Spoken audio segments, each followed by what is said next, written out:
નમસ્કાર વિદ્યાર્થી મિત્રો. આજે આપણે વાત કરીશું એક પ્રેરણાત્મક વાર્તા સ્ટોરી જે તમને આવનારી પરીક્ષા માટે ઉપયોગી થઈ શકે. હવે વિષય વસ્તુ એ બને છે કે એક વિદ્યાર્થી યુપીએસસીની તૈયારી શરૂઆત કરે છે. યુપીએસસીની તૈયારી શરૂઆત કરે છે તો આપ જાણો છો યુપીએસસી એટલે કહેવામાં આવે છે કે સૌથી લાંબી રેસ કા ઘોડા. અને યુપીએસસીનું તમે નોલેજ લઈ લો અને જો તમે નિષ્ફળ જાઓ છો તો તમને ખબર ના હોય તો કહી દઉં કે જે નિષ્ફળ જાય છે ને એના resume A one and only માત્ર રિલાયન્સ, ટાટા, અદાણી, અંબાણી કહેવાય કે એમના દ્વારા એ સારી પોસ્ટ ઓફર કરવામાં આવે છે.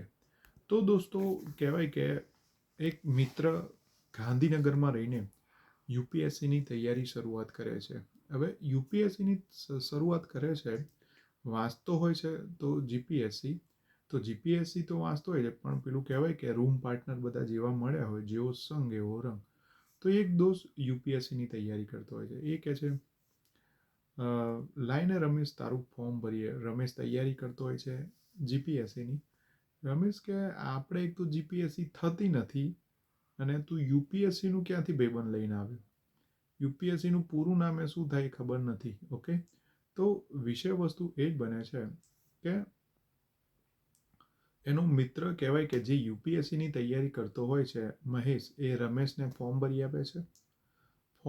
આપે છે. પછી પહેલો જ પ્રશ્ન એ આવે છે કે ફોર્મ ભર્યા પછી તૈયારી માટે મટીરિયલ ક્યાંથી લાવવું? તો રમેશને દોસ્તો હેલ્પ કરે છે કોણ? મહેશ જ. હવે મહેશ ઓલરેડી દિલ્હી જઈને કહેવાય કે 3 થી 4 લાખ જેટલો એને ખર્ચો કર્યો છે. એમાં મટીરિયલ બધી જ વિષય વસ્તુમાં, પરંતુ એ હજી પણ એના પ્રયત્નો ચાલુ છે. તમને ખબર હોય તો અલગ અલગ કેટેગરી વાઇઝ યુપીએસસી આપી શકો છો. જેમ કે જનરલ કેટેગરી માટે 6 ટ્રાય છે, ઓબીસી 9 ટ્રાય છે, એસસી એસટી માટે પણ કેટલાક ટ્રાય છે. ઓકે, તો એ પ્રમાણે દોસ્તો વાત કરું તો કે તૈયારી કરતો હોય છે તો હવે જીપીએસસીની તૈયારી તો રમેશ કરી જ રહ્યો હોય છે. એની બીજી કે ત્રીજી વખતે જીપીએસસી આપી રહ્યો છે. હવે આ જીપીએસસીમાં એવું થાય છે કે વચ્ચે આવીને પડે છે યુપીએસસીની પ્રિલિમ પરીક્ષા. હવે યુપીએસસીનું મટીરિયલ પણ એ સવારે વાંચતો હોય છે અને સાંજે જીપીએસસી, સવારે યુપીએસસી, સાંજે જીપીએસસી, સવારે યુપીએસસી, સાંજે જીપીએસસી. અને આ વાંચન કરતાં કરતાં વિષય વસ્તુ એ બને છે કે હવે પ્રિલિમ પરીક્ષાનો સમય નજીક આવી જાય છે અને પ્રિલિમ પરીક્ષા આપવા જાય છે ત્યારે સમજો એ જીપીએસસીનો વિદ્યાર્થી તૈયારી કરતો હોય છે અને યુપીએસસી આપવા જાય છે ત્યારે એટલા આત્મવિશ્વાસથી જાય છે કે આ પહેલા જ ધડાકે આપણે પાસ કરવાની છે અને સફળતા મળવી જ જોઈએ. અને સમજો કે ભાઈ રમેશે તો પહેલી વખત આપી રહ્યો હતો, પણ મહેશ એ ઓલરેડી 2 થી 3 વખત એને પરીક્ષા આપી હતી. હવે એ પરીક્ષા આપવા માટે કહેવાય કે પાછો જાય છે, તૈયારી કરે છે અને વિષય વસ્તુ એ જ બને છે કે રમેશ પહેલા ટ્રાય સફળ થઈ જાય છે. શું થાય છે? પહેલા ટ્રાય સફળ થઈ જાય છે અને કહેવાય કે મહેશ એ નિષ્ફળ જાય છે. અહીંયા તો વિષય વસ્તુ એ બની કે કોઈની મદદ કરવી એ પણ ગુણો સાબિત થઈ જાય છે, બરાબર ને? પણ એવી વિષય વસ્તુ હોતી નથી. અને રમેશના માટે સમજો કે જે જીપીએસસીની તૈયારી કરી રહ્યો હતો એ હવે પીપાની કહેવાય કે મેન્સ માટેની એને ઓફર મળે છે. કેમ? કારણ કે કહેવાય કે તમને ખબર હોય તો Sardar Patel institute, IS institute એ આપણે ગુજરાત સરકાર દ્વારા ચલાવવામાં આવે છે અને યુપીએસસીની જે તૈયારીઓ કરી રહ્યા હોય છે એમના માટે જ કહેવામાં આવે છે કે સપોર્ટ કરવામાં આવે છે. તો હવે વિષય વસ્તુ સમજો કે રમેશ જીપીએસસીની તૈયારી કરતાં કરતાં યુપીએસસીના દ્વાર એના માટે ખુલી જાય છે. ઓકે, અને એ આ મારો નજીકનો જ વિદ્યાર્થી હોય છે.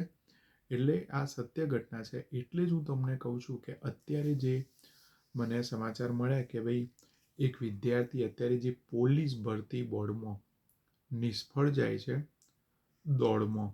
શું કર્યો છું? દોડમાં. અને એ આત્મહત્યા કરી લે છે. એ અયોગ્ય વસ્તુ છે. કારણ કે સ્પર્ધાત્મક પરીક્ષામાં દોસ્તો નિષ્ફળતા એ કાયમી હોતી નથી. તમને ચોક્કસ સફળતા અપાવે છે. અને કહેવામાં આવે છે કે હંમેશા પોતાની જાત ઉપર આત્મવિશ્વાસ રાખો અને કાર્ય કરતા રહેવું. બીજી વિષય વસ્તુ દોસ્તો આગળ વાત કરું તો કે તમે એક એવું ના વિચારશો કે બસ મારા માટે પોલીસ જ છે, સીસીઈ છે, શિક્ષકની છે, તલાટી છે, ઘણી બધી પરીક્ષાઓ. જો જીવનમાં કોઈ દિવસ પરીક્ષાઓ બંધ થવાની નથી, પણ આ એવી પરીક્ષા છે કે આપણું ફાઇનલ ડેસ્ટિનેશન, ફાઇનલ કરિયર નક્કી કરે છે. એટલે દોસ્તો, નિષ્ફળ જવાનો જ્યારે પણ વિચાર આવે ને, ત્યારે સ્વામી વિવેકાનંદ, મહાત્મા ગાંધી, એ બધાનો તમારે અભ્યાસ કરવો જોઈએ. કારણ કે એ સમયગાળામાં, પછી સરદાર વલ્લભભાઈ પટેલ, ડૉક્ટર BR આંબેડકર, એ સમયગાળામાં કહેવાય કે એ બધા જ લોકોના ઉપર, એમના ઉપર તો અંગ્રેજોનો ત્રાસ હતો અને એમના સામે લડત આપી અને કહેવામાં આવે છે કે દેશને સ્વતંત્રતા અપાવી છે.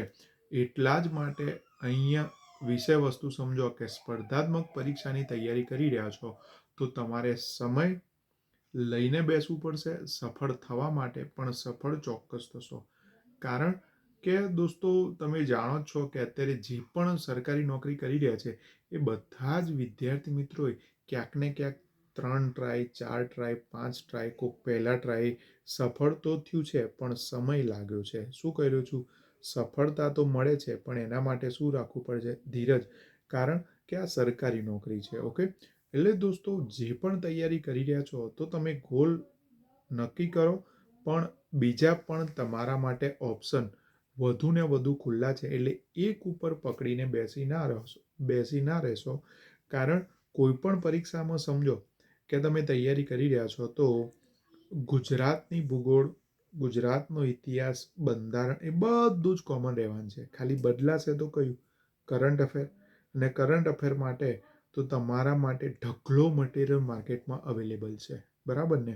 એટલે ખાસ વિષય વસ્તુ યાદ રાખવાની કે કોઈ પણ પરીક્ષા નિષ્ફળતા એ કાયમી હોતી નથી.